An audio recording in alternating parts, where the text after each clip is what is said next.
Hello friends, नमस्कार। मैं प्रियंका स्वागत करती हूँ आप सभी का आपके अपने चैनल टैलेंट टीचर जॉब में। दोस्तों, आज हम डीएलएड थर्ड सेमेस्टर का हिंदी का पाठ्यक्रम देखेंगे। उसके बाद मैं खुद आपको हाथ से लिखे हुए नोट्स से ही आपको पढ़ाऊंगी, अपना खुद का नोट्स बनाकर आपको पढ़ाऊंगी, जिससे कि आपका भी तैयारी होगा और साथ साथ मेरी भी तैयारी। दोस्तों, यहाँ पर आप भी एक शिक्षक बनने के लिए तैयारी कर रहे हैं और मेरा भी यही प्रयास है कि मैं आपके लिए एक अच्छी शिक्षिका बन सकूं। तो दोस्तों, यहाँ पर हम दोनों का प्रयास ही है कि हम शिक्षा की गुणवत्ता को समझे। जो हमारा मेन सब्जेक्ट है जिसमें हम फोकस कर रहे हैं उसको अच्छे से समझे, उसके कॉन्सेप्ट को क्लियर करें। तो दोस्तों, चलिए देखते हैं। आज हम शुरू करेंगे आपका पाठ्यक्रम और पाठ्यक्रम के बाद हम नेक्स्ट वीडियो से देखेंगे आपके 1 बाय 1 करके जो भी टॉपिक हैं उसके विषय में। तो दोस्तों, चलिए देखते हैं। यहाँ पर आपका सबसे पहला पॉइंट क्या है? कवियों एवं लेखकों का सामान्य परिचय। दोस्तों, यहाँ पर कवियों का परिचय हम देखेंगे, जिसमें आपके कबीर, सूरदास और तुलसीदास, बिहारी, मैथिली शरण गुप्त, अयोध्या सिंह उपाध्याय हरिऔध और जयशंकर प्रसाद, बालकृष्ण शर्मा नवीन, सूर्यकांत त्रिपाठी निराला और महादेवी वर्मा, रामधारी सिंह दिनकर, गजानन माधव मुक्तिबोध, गुरुदेव रविन्द्रनाथ टैगोर। तो दोस्तों, यहाँ पर हम इन सारे कवियों के जीवन परिचय के विषय में जानेंगे। उनकी जो भी कृतियां रही हैं, वो उन्होंने जो भी रचनाएं की हैं, उनकी रचनाओं के विषय में जानेंगे और उनके कहीं ना कहीं उनके जो जीवन से हमें कुछ ना कुछ सीखने को मिलेगा। क्योंकि दोस्तों, जितने भी इस तरह के कवि रहे हैं, उनका जीवन ऐसा नहीं है कि बिल्कुल सुखमय रहा है। उनका जीवन कहीं ना कहीं बहुत उतार चढ़ाव भरा रहा है, जिससे हमें भी प्रेरणा मिलेगी। क्लियर? तो आगे चलते हैं, हम देखते हैं लेखकों का परिचय। दोस्तों, इसके पहले हम लोगों ने देखा कवियों का परिचय, अब हम देखते हैं लेखकों का परिचय, जिसके अंतर्गत हम लोग देखेंगे प्रेमचंद्र और इसके बाद हम देखेंगे महावीर प्रसाद द्विवेदी, श्री पद्मलाल पुन्नालाल बख्शी, बाबू गुलाब राय, आचार्य नंद दुलारे वाजपेयी, डॉक्टर नागेंद्र, डॉक्टर निवास मिश्र। क्लियर? तो इन सारे लेखकों का जीवन परिचय हम देखेंगे। दोस्तों, यहाँ पर हम मुंशी प्रेमचंद के विषय में अगर कहें तो मुंशी प्रेमचंद जी के विभिन्न उपन्यासों और कहानियों के विषय में हम लोग जानेंगे, जिसमें किसानों, मजदूरों, दलितों, बाल विवाह और विधवा विवाह के पक्ष में विपक्ष में बातें की गई हैं, जिसमें आपका प्रमुख है सेवा सदन, निर्मला, प्रेमाश्रय, रंगभूमि, कर्मभूमि, गोदान, कायाकल्प आदि उपन्यासों तथा मानसरोवर नाम से प्रकाशित 8 भागों के कहानी संग्रह में खुलकर इन्होंने अपने विचारों को प्रकट किया। इन सारी चीज़ों के विषय में हम जानेंगे। तो दोस्तों, अब हम देखते हैं यहाँ पे नेक्स्ट टॉपिक हमारा क्या रहेगा। यहाँ पे नेक्स्ट टॉपिक रहेगा श्रुत सामग्री में प्रयुक्त शब्दों, मुहावरों और लोकोक्तियों का प्रसंगानुकूल प्रयोग। तो दोस्तों, यहाँ पर देखिए शब्दों का वर्गीकरण किस तरह से होता है। एकार्थी शब्द क्या होते हैं, अनेकार्थी शब्द क्या होते हैं और पर्यायवाची शब्द क्या होते हैं, विपर्यार्थक शब्द या विलोम शब्द जिसे हम कहें क्या होते हैं, समश्रुति भिन्नार्थक शब्द है। वाक्यांश के लिए एक शब्द भाषा में लोकोक्तियों तथा मुहावरों का महत्व। लोकोक्तियां यानी कि कहावतें और मुहावरे। लोकोक्तियों और मुहावरे का अंतर क्या होता है, मुहावरे यानी कि मुहावरे और लोकोक्तियों में अंतर क्या होता है, इसके विषय में हम जानेंगे। तो दोस्तों, देखिए यहाँ पे आपका कॉन्सेप्ट क्लियर होगा और इसका बेनिफिट आपको आगे आने वाले टेट, सुपर टेट एग्जाम में और सीटेट एग्जाम में देखने को मिलेगा दोस्तों। क्योंकि जब आपके कॉन्सेप्ट क्लियर रहते हैं तो उससे संबंधित जो भी प्रश्न पूछे जाते हैं वो आप बहुत ही आसानी से सही कर पाते हैं। तो दोस्तों, नेक्स्ट हम देखते हैं यहाँ पे देखिए नेक्स्ट है राष्ट्रीय पर्वों, मेला तथा त्योहारों जैसे विषयों पर अपने शब्दों में गद्य अथवा पद्य में स्वतंत्र लेखन। तो स्वतंत्र लेखन है किसी त्योहार का वर्णन, यानी कि दीपावली हमारा राष्ट्रीय पर्व 15 अगस्त और साथ ही गणतंत्र दिवस 26 जनवरी। किसी मेले का वर्णन कैलाश मेला। तो दोस्तों, इस तरह से हम राष्ट्रीय पर्व, मेला तथा त्योहार जैसे विषयों पर अपने शब्दों में गद्य तथा पद्य में स्वतंत्र लेखन करने की क्षमता को देखेंगे। आगे हम देखें नेक्स्ट टॉपिक आपका है कर्ता कर्म के अनुसार क्रिया में परिवर्तन किस तरह से होता है और तद्भव स्तंभ और देशज रूपों का परिचय किस तरह से, सरल, संयुक्त, मिश्रित वाक्य। तो दोस्तों, ये सारी चीजें आपके सुपर टेट में काम आने वाली रहेंगी, इसलिए आपको कॉन्सेप्ट क्लियर करना और अच्छे ढंग से पढ़ना है। वाक्यांश हेतु एक शब्द का प्रयोग जिसमें कर्ता, कर्म, क्रिया, कर्ता एवं कर्म के अनुसार क्रिया में परिवर्तन किस तरह से होता है, कर्म के अनुसार क्रिया में परिवर्तन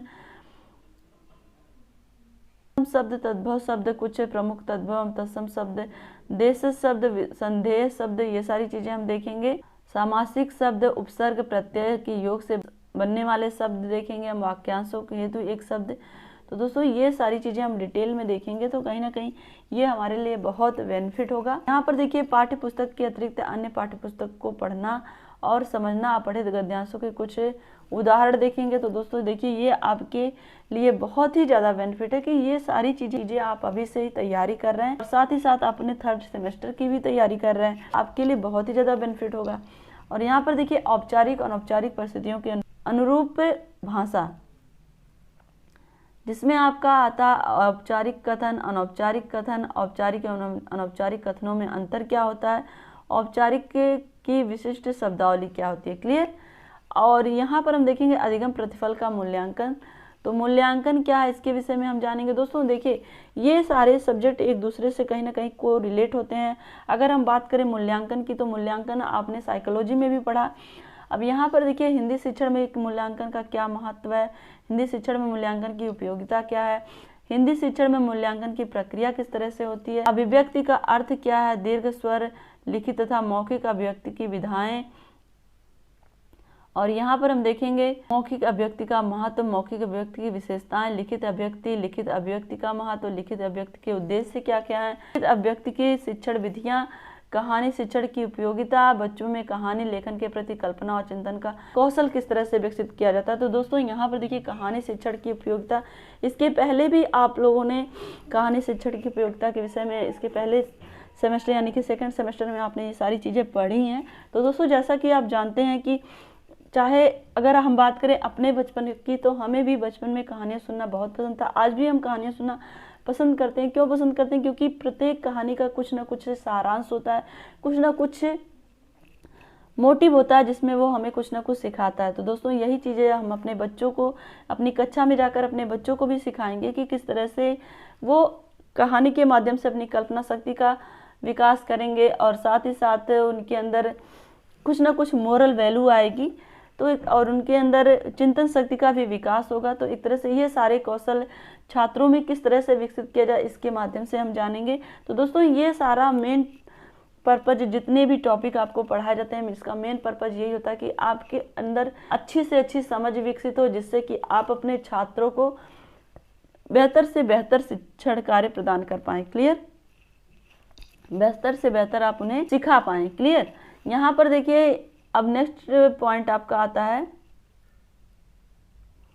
हिंदी में शुद्ध उच्चारण की शिक्षा, शुद्ध वर्तनी की आवश्यकता एवं महत्व, वाचन पठन का अर्थ, यानी कि यहाँ पर देखेंगे किस तरह से शुद्ध वर्तनी की क्या आवश्यकता है, उसका क्या महत्व है, किस तरह से उसका पठन करना है, एक तरह से पठन का अर्थ क्या है, या फिर हम कहें वाचन का महत्व क्या है, वाचन के प्रकार, वाचन शिक्षण की विधियाँ क्या हैं। तो किस तरह से हम अलग अलग शिक्षण विधियों का प्रयोग करके अपने छात्रों को शिक्षण कार्य प्रदान करेंगे। यहाँ पर देखिए अब आपका आता है जिसको हम कहते हैं पंक्चुएशन, जिसमें आपकी ये सारी चीज़ें आप इसके पहले भी सेमेस्टर में पढ़ चुके हैं, यानी कि 2nd सेमेस्टर में आप सारी चीज़ें पढ़ चुके हैं। अल्प विराम, अर्ध विराम, पूर्ण विराम, प्रश्नवाचक, विस्मय बोधक, अवतरण चिन्ह, विराम चिन्ह का ज्ञान एवं प्रयोग। तो दोस्तों ऐसा नहीं है कि ये सारी चीज़ें आपकी केवल हिंदी में काम आएंगी, अगर आप हिंदी में को अगर अच्छे ढंग से समझे रहेंगे तो ये सारी चीज़ें आपके इंग्लिश में भी काम आने वाली हैं, जिनको हम पंक्चुएशन कहते हैं।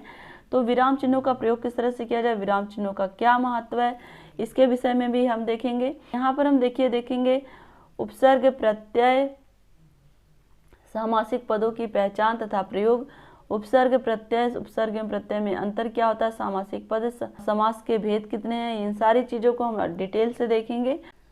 और यहाँ पर नीचे सब देखिए आपका है विविध में हम देखेंगे पिछली परीक्षाओं में पूछे गए विविध प्रश्न हैं, जिसमें आपके अलंकार कारक, अपादान कारक, पठन में रुचि का विकास किस तरह से होता है, और पठन में रुचि का विकास करने की क्या क्या विधियां हैं, सहायक साधनों का महत्व क्या है, कि जो भी हम अपनी कक्षा शिक्षण में सहायक सामग्री यूज करते हैं उनका क्या महत्व है, उनके यूज करने से हम किस तरह से अपने शिक्षण कार्य को प्रभावशाली बनाते हैं, इन सब चीज़ों के विषय में हम देखेंगे। तो ये सारी चीज़ें विविध के अंतर्गत हम अपनी पिछली परीक्षाओं में पूछे गए प्रश्नों पर भी नज़र डालेंगे, जिसमें आपके अलंकार कारक, अपादान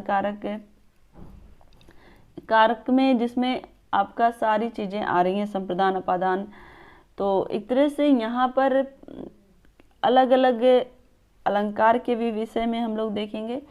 तो ये सारी चीज़ें आपके लिए बहुत ही ज़्यादा हेल्पफुल होंगी आपके इस एग्ज़ाम के दृष्टिकोण से भी, साथ भी आपके आने वाले कॉम्पिटिटिव एग्ज़ाम के दृष्टिकोण से। तो दोस्तों एक एक टॉपिक को बहुत ही ध्यान से पढ़ने की कोशिश करिएगा। हम भी चाहेंगे कि हम आपको उतने अच्छे ढंग से पढ़ा पाएँ जितना कि आपके लिए आवश्यक है, जो कि आपके प्रत्येक टॉपिक के कॉन्सेप्ट को क्लियर कर पाए। तो दोस्तों इसमें आपके सहयोग की मुझे बहुत ज़्यादा आवश्यकता होगी। तो आशा करती हूँ कि आपका सहयोग बना रहेगा। और यहाँ पर देखिए आज का ये आपका हिंदी का जो सिलेबस था यहीं पे कंप्लीट होता है। यहीं तक हमें पूरा डिटेल में पढ़ना होगा। तो दोस्तों वीडियो को लाइक कर दीजिएगा और कमेंट के माध्यम से हमें ज़रूर बताइएगा कि हमारा ये प्रयास आपके लिए कैसा रहेगा। साथ ही अगर आप चैनल पर नए हैं तो प्लीज़ चैनल को सब्सक्राइब करके बेल आइकन बटन को जरूर प्रेस कर दीजिएगा, जिससे हमारे सभी वीडियोज़ की नोटिफिकेशन आपको मिल सके। तो अपना ध्यान रखिए, अपनों का ध्यान रखिए। हमसे जुड़ने के लिए थैंक यू सो मच। जय हिंद।